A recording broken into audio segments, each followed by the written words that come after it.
Right, so refugee crossings, they're still happening behind the noise of everything else that's going on at the moment, as both main parties insist on political fistfights in the gutter instead of actually telling us what they do to improve life in this country for all of us. Thinking this is what we want to vote on, will vote on, based on, and this is how they'll win our support.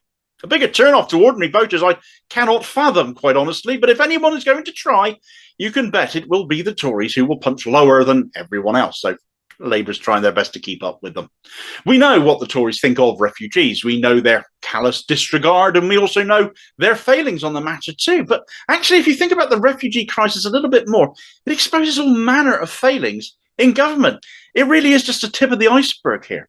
In the last week, more than 1,000 refugees made the crossing across the Channel in order to reach our shores on 26 boats, 26 different incidences, and make claims for asylum as our rancid Tory government continues to insist on avoiding the very thing that would stop people having to risk their lives in order to get here and do so, indeed too often still losing their lives, and bringing back into force a legal route for asylum claims, as well as negotiate a new returns policy with the EU so that the load of accommodating migrants who come here is shared amongst a bloc of countries, instead of us having to accommodate all successful asylum applicants here, house them all here.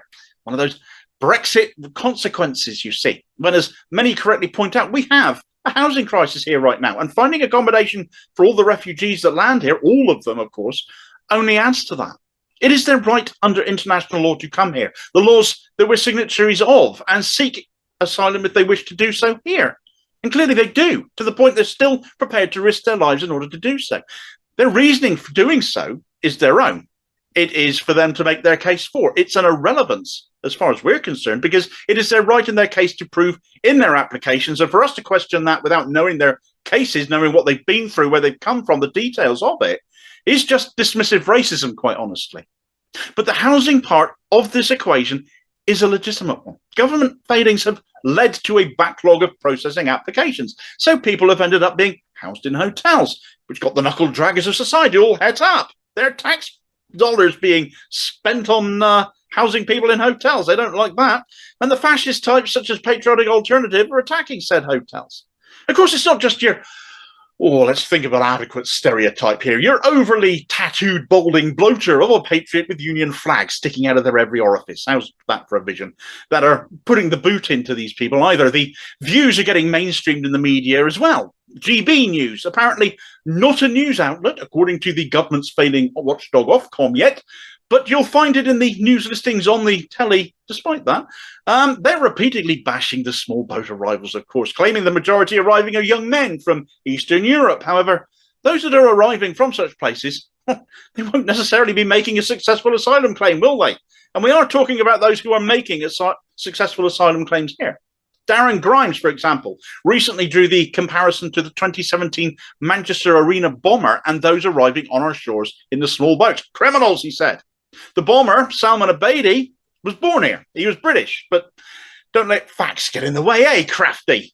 He was radicalised here by Islamic State, and we're coming on to another associated issue here. The fact that was able to be done, and you can point to other examples of similar grooming as well, such as the case of Shamima Begum, as a failure in British security, all under the last 13 years of Tory misrule, of course. Hotels aren't the only places refugees coming here in boats have landed, though. The desire to house them on derelict military bases has come up, such as RAF Scampton or MDP Wethersfield have hit legal snags, with Wethersfield having now been ruled out after a legal challenge, and similar dissent happening around Scampton as well. Then there are the concentration camps of Suella Braverman. Oh, sorry, don't call them that, Damo. They're detention centres. Of course, but when kids are begging for help through wire fences and people are literally killing themselves in such places, suicides, as has been happening, isn't any wonder they've, attracted the comparison?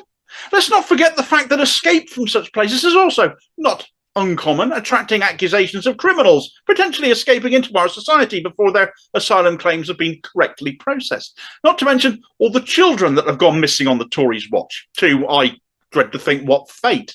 Incompetence isn't a strong enough word, yet still they're doubling down on it all, with prison barges now being lined up. Oh, sorry, what's the language again, Damo? The government prefers reusing old ferries to the term prison ship. refurbished, shall we call them. Well, one due to be moored off the Dorset coast is causing particular uproar again from the local, mainly Tory-supporting populace, spearheaded by the local MP Richard Drax, a man whose family wealth was built on the slave trade. So the irony of him objecting to a boat full of foreign people being on his doorstep has not been lost on many. The old barge in this instance is called the Bibby Stockholm, and it is a 222-bedroom, three-storey vessel that looks like a cargo ship, frankly, but which the Home Office thinks it can wedge 506 people onto, being housed like sardines. The ship was used for the same purpose by the Netherlands. Migrant charity Migrant Help has been urging the government to reconsider using the boat, however, since the project did not work well in Holland and did nothing to aid people fleeing traumatic experiences. It only added to the trauma. We don't have government that cares, though. Input like this from this particular charity is apparently very unusual, though, and contractors set to work on this vessel to refurbish it are apparently refusing to do so on humanitarian grounds, so good for them. Apparently the reason Dorset has also been chosen is to put off people crossing the channel if they can see what they'll end up in. So this accommodation is to serve the same purpose then of a head on a spike then, is it? The housing crisis is a crisis. In fact, it's now so bad. A recent poll by YouGov has found almost 3/4 of people who voted Tory at the last election want to see more social housing being built now. So that's social housing, not houses to buy, compared to some 82% of Labour voters who also want the same thing. Yet neither of their parties are committed to it. Social housing has gone extinct. It's no longer built. Now what you get is what they call affordable housing, which for too many is not affordable at all. Housing, for crying out loud, is a human right. It needs providing. It requires responsible, competent government to do that. And the refugees coming here attracting the obvious question of where are we going to put them when there are so many people here in this country homeless, stuck in B&Bs or whatever here, remains unanswered by all concerned. The issues affecting refugees doesn't end there either. Wherever they get placed, they'll be in some MP or other's constituency. Labour MP Kate Ossamore has recently highlighted that the Home Office itself, Braverman, yet again as usual, her department, is blocking her as an MP with people awaiting an asylum decision in her constituency from helping them in their limbo situation. She's highlighted the case of a family of 5, including a newborn, facing imminent homelessness from wherever the Home Office has stuck them as their application goes through. They've been waiting on a decision since last September. Whilst they are stuck between worlds, so to speak, they cannot work. The children cannot attend school. They have no access to public funds whatsoever. We have a duty of care to these people whilst they are here, and our elected representatives are actively being blocked from doing so. Ossamore did what many MPs in her situation do and contact relevant charities. In her case, she got in touch with Migrant Help. Yes, the very same people kicking off over the Bibby Stockholm, only to be told that they had been instructed by the Home Office they are not to deal with MPs directly. They have to refer correspondence to the Home Office, and with Braverman in charge, you can imagine such requests probably hit the waste paper basket with alarming speed on arrival. Control freakery designed to let people down, in my opinion. I cannot really see it in any other light.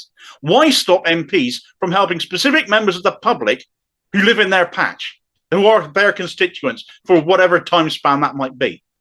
Of course, such things only encourage the far right even more. And to that end, alas, the issue of some such people standing for local government on the pretense they'll do something other than continue to spread hate and bigotry, often all they're known for. And as such, I come to the story that bullet-headed man-baby, not to mention ex-criminal himself, Paul Golding of Britain First, is standing for election in Kent on the basis that foreign criminals are worse than a native criminal like him, a man with convictions for a terror offence and hate crimes.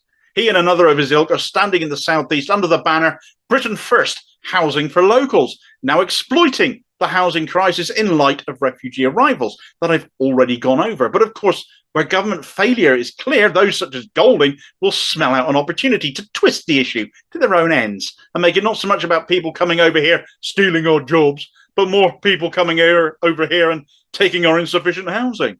It's the same tactic, it's the same old racism, the same old story just being rerun again.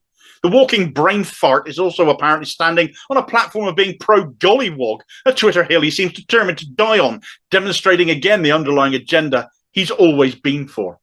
Also in their line of attack has again been some significant bashing of our rescue services for daring to rescue these people at sea and not letting them drown. The RNLI doing what they'll do for anyone, no matter where they're from, no matter what the colour of their skin. They will save lives, and if you think denying a charity as they are the funding they need to operate, which is what Golding is encouraging, will stop the boats, then you, like him, are an idiot.